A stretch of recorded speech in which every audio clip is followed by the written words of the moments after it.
Quando falamos do primeiro passo para superar uma traição, muitas pessoas pensam que é decidir se eu quero ou não ficar no relacionamento, que é decidir será se eu consigo até superar, mas na verdade o primeiro passo não é tomar uma decisão. Até porque nesse momento as emoções elas estão tão à flor da pele, elas estão tão intensas que se você tomar uma decisão aqui, você vai se arrepender, inevitavelmente. Então, se você descobriu agora ou faz pouco tempo, não é o momento de tomar decisões que vão mudar toda a sua vida para sempre. Pelo contrário, agora o primeiro passo é você sentar e avaliar o que aconteceu comigo, como que eu me afetei, como que essa traição me deixou aqui, seja em caco, seja em dúvida, seja triste, com raiva. Você precisa encontrar essa resposta de como a traição ela te afetou, entendendo os sentimentos que a traição te trouxe, entendendo que se você ficou com raiva porque você perdeu a sua vida, porque agora você perdeu aquela relação gostosa, afetuosa, segura principalmente, você precisa trabalhar para reconstruir esse sentimento aqui. Então não adianta, pensa comigo, não adianta você chegar nesse momento agora e pensar, tá, eu devo terminar, devo ficar, devo dar uma chance. Não é essa a pergunta que você tem que responder agora. As perguntas que você tem que responder agora são: o que aconteceu comigo? Como que eu estou me sentindo? O que eu estou sentindo? Você precisa nomear esses sentimentos. E aí muitas pessoas, muitos pacientes, inclusive, aqui na clínica me perguntam: "Tá, Felipe, mas por que afinal, né, por que eu preciso nomear um sentimento? O que isso vai me ajudar? Do que adianta saber que eu tô com raiva se eu vou continuar com raiva mesmo sabendo disso?" O ponto aqui é, entendendo qual é esse sentimento, você vai conseguir trabalhar para identificar, olha, eu tô com raiva, então eu preciso trabalhar isso aqui, aquilo outro. Eu tô triste, se eu tô triste é porque eu perdi alguma coisa. O que eu perdi? Eu perdi um relacionamento, eu perdi uma pessoa que eu confiava, eu perdi um futuro, eu perdi um parceiro, um companheiro, um pai para os meus filhos. O que eu perdi? Então, sem identificar esses sentimentos, fica difícil também identificar quais são as suas necessidades nesse momento da superação da traição. E a traição, claro, ela causa um caos na vida da pessoa, né? Incrivelmente, tanto na pessoa que sofre a traição, quanto na pessoa que trai também. Todo mundo tá ali bagunçado, todo mundo tá se sentindo talvez culpado, todo mundo tá carregando algum sentimento negativo. Então você precisa ter essa parada, essa respirada até, se afasta um pouco dos problemas, respira e pensa: olha, essa traição aqui me deixou horrível, nessa traição parece que o martelo foi quebrando a minha relação pouco a pouco, né? Parece que eu estou em um caos, eu estou em cacos, eu estou quebrada. Quais são esses cacos? O que eu preciso para seguir em frente? Olhe para dentro, não olhe para a relação nesse início. Uma paciente que eu atendi há muito tempo, lá no início da minha carreira, eu lembro que ela chegou na clínica muito carregada depois de descobrir a traição. Claro, como não? Né? Uma traição bagunça toda a nossa vida. E ela estava tão afobada, ela falava assim: olha, eu quero resolver, eu quero resolver, eu quero resolver, eu quero resolver. Ela não estava nem sabendo o que ela queria resolver. O problema dela não tinha nenhum nome, nenhuma cara. Claro que o problema central ali é a traição, só que o que está ao redor dela? O que está subjacente a essa traição? Essa traição ela pode atacar a sua autoestima, ela pode te deixar se sentindo culpada, ela pode te deixar se sentindo feia, se sentindo horrível, se sentindo a pior pessoa do universo, sentindo que você falhou como esposa, que você falhou como mãe ou como esposo também, ou ainda que você não fez o que deveria fazer. Então a traição ela bagunça a nossa mente, por isso que você precisa pegar um norte para seguir em frente pouco a pouco. E essa paciente, o que eu trabalhei com ela? Ela estava se sentindo de fato muito culpada. Ela interpretou que a traição tinha sido culpa dela, né? O marido traiu ela e foi culpa dela que o marido traiu. Por quê?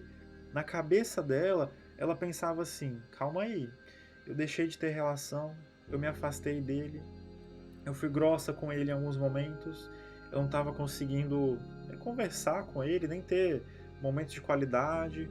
Então, ela, pegando tudo isso, ela estava se responsabilizando pela relação estar ruim e, por consequência, pela traição. Então, ali para ela, é como se a traição ela tivesse sido até justificada. Olha que forte isso. Ela justificou a traição do marido, pensando que ela fez coisas erradas, ela cometeu erros, ela deixou de ser uma esposa exemplar. Mas não importa, não importa. E quando eu falei isso pra ela, olha, fulana, pensa bem. Se fosse você ali do outro lado, pensa, seu companheiro ele se afastou um pouco, ele não tá sendo tão cuidadoso na relação, ele não está fazendo tanta coisa boa por você. Você trairia? Ou você iria conversar com ele? Olha, meu querido, não tá bom pra mim não. Não tô feliz, não tá legal, quero que algo mude, tenho necessidades aqui que não estão sendo atendidas nessa relação. E quando eu falei isso pra ela, ela percebeu, caramba, eu tô justificando o erro dele, mas ao mesmo tempo eu tô me culpando, porque eu no lugar dele, eu não ia trair. No lugar dele eu ia sentar e ia conversar para tentar resolver isso juntos. E aí que virou essa chavinha para ela, porque ela começou a perceber que a culpa da traição não é dela.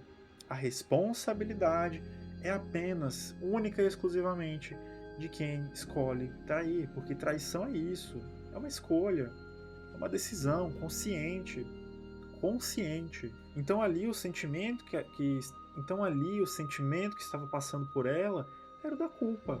E se ela ficasse sentindo e sentindo essa culpa até sem perceber, ela nunca teria conseguido caminhar, ela nunca teria conseguido andar no sentido da superação, porque a culpa ali para ela era como uma barreira, uma parede que estava na frente dela, que ela não conseguia transpor, porque até então era uma parede invisível. Ela estava aqui travando o progresso dela, mas ela nem conseguia ver. Ela nem conseguia dar um nome para essa barreira, para essa parede. Então, quando nós conseguimos nomear qual é o nosso problema, é a culpa, é a raiva, é a tristeza, é a indignação, é o luto, é a injustiça, seja o que for. Quando você dá um nome para o seu problema, ele deixa de ser algo invisível, sabe? É algo que está pairando aqui na sua mente que você não consegue nem colocar a mão nele. Você pega esse problema quando você nomeia e você consegue olhar para ele, olha, é isso aqui que eu estou passando. Para sair disso aqui eu preciso daquilo outro, daquilo outro, daquilo outro. Então é esse o poder que nomear um sentimento tem na superação da traição. E eu lembro inclusive que essa paciente ela me falou assim: "Tá, Felipe, mas ok, agora eu sei que eu não sou culpada, a culpa não está mais introjetada aqui dentro de mim, mas eu ainda sinto que eu fiz algo errado. Eu ainda sinto que eu não fui uma boa esposa, ainda sinto que eu cometi erros. Não tem problema, todos nós cometemos erros. A questão é que se você não sabe o que é da traição e o que é da relação, você vai começar a juntar as duas coisas e quando você vê, você vai estar se culpando, você vai estar com raiva porque você fez tudo por essa pessoa que está ao seu lado, você fez tudo por ela, você se desdobrou, você cuidou e recebeu isso em troca, e não foi recíproco esse cuidado.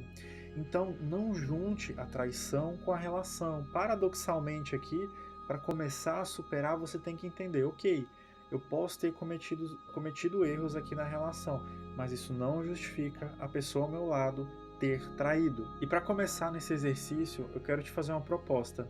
Ao final desse vídeo aqui, você vai pegar, seja um caderno, seja o seu celular, abrir um bloco de notas ou construir ali no seu caderno físico mesmo. Você vai colocar duas colunas. A primeira é como você se sente. A segunda é em que situação do seu dia a dia você tem sentido isso. Vou te dar um exemplo. É muito comum aqui na clínica as pessoas me falarem assim: olha, Felipe, eu tô do nada, me vem um gatilho, eu fico com raiva. No meio do dia, eu vi ali, eu passei num lugar que eu sei que ele saiu com a amante dele e me dá raiva.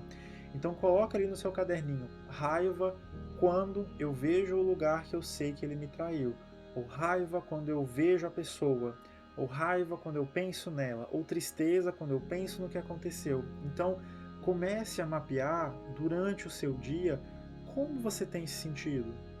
O que você tem sentido principalmente? E é aqui que você vai começar a dar um sentido, você vai começar a ter um norte para superar de verdade essa traição. Não é do dia para a noite, mas esse é o primeiro passo. Então, lembrando, você não precisa tomar decisões definitivas nesse momento. Não se cobre. Eu sei que muita gente vai te falar: ah, mas termina, se valoriza ou fica, você tem que tentar. Não importa. Tome o seu tempo, reflita, pense com calma. Não tome nenhuma decisão até pelo menos você saber o que está acontecendo aqui dentro de você.